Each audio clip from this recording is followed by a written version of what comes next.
Each week, we pick one specific Metro Atlanta neighborhood to call out critical changes in the market over the last few years. And this week, it is Bridle Ridge in Suwanee. Now, that's Forsyth County, Suwanee, not Gwinnett County, Suwanee. We just featured or did a little segment on the city of Suwanee being the sixth best city-like suburb to live in North America. Well, this is in Forsyth County, Suwanee. So if you are on Georgia 400 going north, you'll exit at exit 13, which is Georgia 141 or Peachtree Parkway in that area. You'll turn right onto 141. The neighborhood is on the right. You'll use Bridle Ridge Drive to enter the neighborhood. Let's take a look at what's happened in that neighborhood or that subdivision over the last 3 years. Subdivision is roughly 330 homes, give or take, in the last 3 years. Here's what's happened. In 2020, 18 of those 331 homes sold. We would expect there to be 21, 22, 23 sales, so a little lower than we would expect. Took 56 days from listing to contract. That means from the day the house was listed to the day it went under contract. It took a whopping, at that time, 56 days. The average sales price in the subdivision, $444,072. That ranges from a low of $342,500 to a high of $545,000. Properties were discounted 0.9% off their list price before a buyer put it under contract. In 2021, there were 18 homes sold again. Days on the market went from 56 days in 2020 to 6 days in 2021.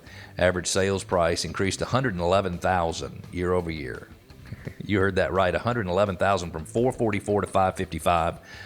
Those range from a low of $425,000 up to a high of $660,000. Homes sold in 2021 for 5.6% more than they were listed for. Talk about a situation where real estate agents were not able to get the right price, the right list price. They sold for 5.6% more. In 2022, only half the number of sales in 2021 and 2020. We have 9 sales for the year.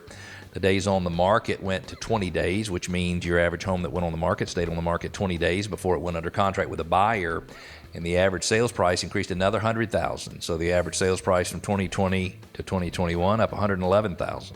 From 2021 to 2022, easy for me to say, up $100,000 even.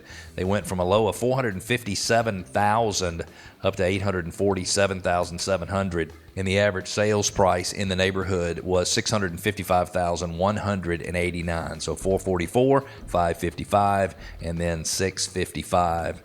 There's currently 3 homes available for sale in the neighborhood at an average list price of $721,000, which means there's 4.5 months worth of inventory. So in this case, Bridle Ridge is at the low end of a balanced market, which means if you're looking for homes for sale, and I'm not saying you can get a screaming deal in there because it could be that all of these properties that are current listed are Mac Daddy perfect, but it would be a good place to look because you have over 4 months worth of inventory, which starts to put it in a balanced category. 331 plus or minus homeowners in the neighborhood. Average sales price in 2012 was $295,000. We compare that to the $655,000 average sales price in 2020, and we know that homeowner equity in the neighborhood has grown $118 million, really $119 million. Why do we talk about that? Because I think homeowner equity is a significant portion or a significant driver of net worth in the United States, and I believe that homeowners have significantly higher net worth than renters. So I want to talk about it because it is very, very important.